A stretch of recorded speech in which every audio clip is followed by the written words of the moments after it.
Ang bunga ng totoong pagmamahalan ay kagalakan sa puso at hindi ito maaagaw ni numan ng anuman kailanman sapagkat ito'y mananatili hanggang wakas.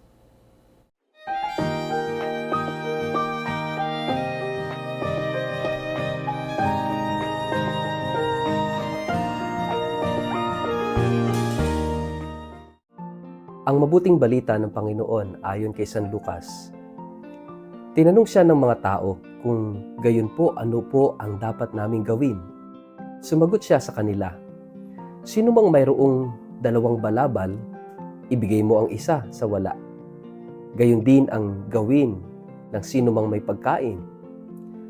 Dumating din ang mga maniningil ng buwis upang magpabautismo. Sila'y nagtanong sa kanya, "Guro, ano po ang dapat naming gawin?" "Huwag kayong sumingil ng higit sa dapat singilin," tugon niya. Tinanong din siya ng mga kawal, "At kami po naman, ano ang dapat naming gawin?" "Huwag kayong kukuha ng pera kaninuman ng sapilitan o sa pamamagitan ng hindi makatuwirang paratang. At masiyahan kayo sa inyong sweldo," sagot niya.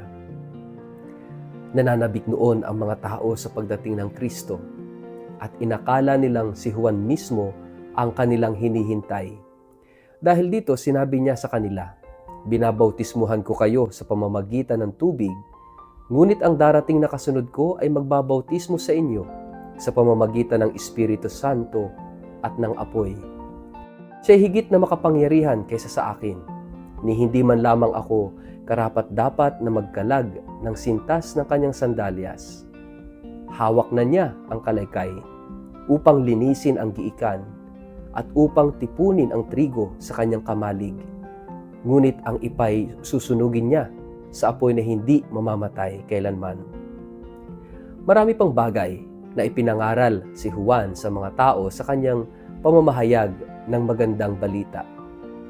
Ang mabuting balita ng Panginoon. Word of the day, hear what God has to say. Mapagpalang araw po sa inyong lahat. Kumusta po kayo? Ang ating pong word of the day ay joy-filled. Mga kapatid, nasa 2 linggo na tayo sa panahon ng Adbyento at ang linggong ito ay tinatawag nating Gaudete Sunday, the 3rd Sunday of Advent. Kaya nga, sinindihan na yung 2 kandilang pang-Adbyento na kulay rosas. Ang kulay rosas ay kulay ng kagalakan. Nalalapit na kasi ang pagdating ng Kapaskuhan, kaya tayo ay napupuno na ng kagalakan. Kapag nararamdaman mo na yung malamig na simoy ng hangin, naiiba na yung atmosphere, naiba na yung ating pakiramdam, no? At sasabihin natin, uy, malapit na talaga ang Pasko. Mga kapatid, napakagandang huwag tayong mawala sa ating pagninilay tungkol sa Adbyento, bagamat tayo ay meron para bang breaker today na tayo magalak, no? Huwag tayong mawala sa tema na tayong lahat ay naghahanda sa pagdating ng Panginoon. Dahil yung Panginoon na darating, ang kanyang daladala, at ipinaalala ito ng kandilang pang-Adbyento nung unang linggo, pag-asa. 2 linggo, kapayapaan. At ngayong 3 linggo, kagalakan. Ito ang dala ng ating tagapagligtas. Ito ang dala ng ating Mesiyas. Na kapag siya'y tinanggap natin sa buhay natin, tayo ay magkakaroon ng pag-asa, ng kapayapaan at ng kagalakan. Yung kagalakan ay bunga ng pagmamahal. Kahit na mahirap ang nangyayari sa paligid, kahit ba tila hindi pabor sa buhay natin ang nangyayaring sitwasyon, kahit na malungkot tayo, pwede tayong makaranas ng kagalakan. Kahit may luha sa mata, pwede tayong magalak sa puso. Sabi nga, yung kasiyahan daw ay ngiti sa labi, pero yung kagalakan ay ngiti ng puso. Napakahalaga yung ngiti ng puso dahil hindi ibig sabihin na nakangiti ang labi mo, nakangiti rin ang puso mo. Pwedeng nakangiti ang labi pero hindi naman talaga masaya ang kalooban. Pwedeng umiiyak, pero nakangiti ang kalooban. Kailan posible yon? Kapag nagmamahal ka. Kapag mahal mo at kapag minamahal ka. Ang bunga ng pagmamahal ay kagalakan. At itong kagalakang ito ay hindi mananakaw sa atin, sapagkat ang kagalakang ito ay galing sa ating malalim na pananampalataya na mahal tayo ng Diyos. Hindi tayo pababayaan ng Diyos. Tutubusin tayo ng Diyos. Ililigtas tayo. Kaya nga ngayong linggong ito, ipinapaalala sa atin ng ating Ebanghelyo na yung paghihintay natin sa Mesiyas para dumating siya sa atin ay napakahalaga na maunawaan natin that it is a joyful waiting. Isang masaya o puno ng kagalakang paghihintay. It's a joyful waiting. At ang isang joyful waiting is being characterized by active waiting, hindi passive. Kasi pag sinabi nating passive waiting, yung passive na nakaupo ka lang, nakatunga, naghihintay ka doon sa darating. Pero kapag sinabi nating active waiting, at ito'y bunga ng kagalakan, aktibo tayo. From the word active waiting, ibig sabihin, tulad ng bisitang darating, dapat ihahanda mo yung the best para sa bisita mo. Magpapaluto ka ng masarap na pagkain, lilinisin mo yung bahay, no? Ilalabas mo yung mga pinakatago-tago mong mga gamit na pangbisita, na kadalasan hindi mo ginagamit, pangbisita lang, buti pa yung mga bisita. Ito yung active waiting. At ganun din sa buhay natin. Kung tayo ay joyfully and actively waiting for the Lord to come, ano ba yung dapat natin gawin? At ito yung tanong ng mga tao kay Juan Bautista sa ating gospel. Ano ang dapat namin gawin? Ang hamon ni Juan, magmalasakit, dumamay. Magbigay ng balabal, magbigay ng pagkain, huwag man lalamang, huwag mananakot, no? Huwag mumurwisyo ng kapwa, no? Huwag sisingil ng buwis, ng higit, no? Ibig sabihin, huwag mandaraya, no?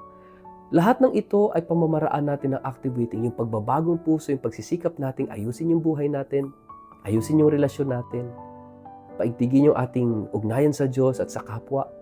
Napakahalaga ng mga ito. At ito'y bahagi ng ating joyful and active waiting for the Lord.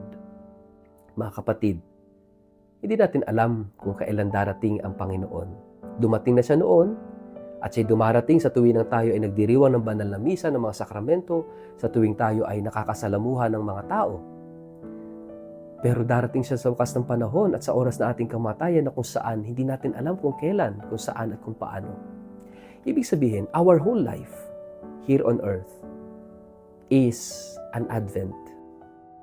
Habang buhay na paghahanda sa pagdating ng Panginoon sa huling araw, na tayo ay babalikan ni Jesus para isama sa kinaroroonan niya. At yan yung ating oras ng kamatayan. Kaya magmula ngayon hanggang sa oras na yon, napakahalaga that we are being prepared. No? Naghahanda tayo joyfully and actively. Hindi nakatunganga, kundi may ginagawa. At masayang ginagawa yung mga paghahanda kasi nagmamahal. Nagmamahal tayo sa Diyos, nagmamahal tayo sa kapwa.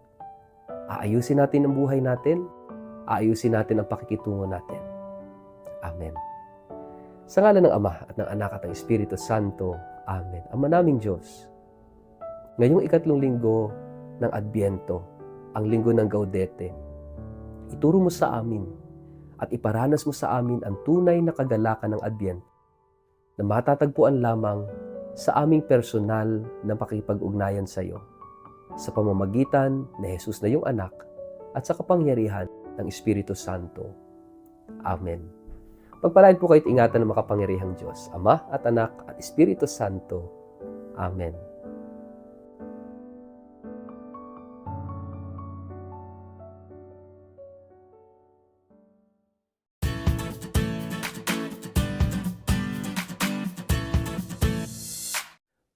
Mag-like, follow at subscribe sa Word of the Day para sa inyong pang-araw-araw na inspirasyon. Inaanyayahan ko po kayong i-like ang aking Facebook page at mag-subscribe sa aking YouTube channel na Word of the Day. Samahan ninyo ako sa araw-araw na pagninilay ng Ebanghelyo upang mapalalim ang ating pananampalataya at magkaroon ng gabay sa bawat hakbang ng ating buhay araw-araw. Kaya po, huwag kalimutang mag-follow at mag-subscribe upang manatiling updated sa ating pang-araw-araw na pagninilay. Maraming salamat po at naway patuloy tayong pagpalain ng Diyos.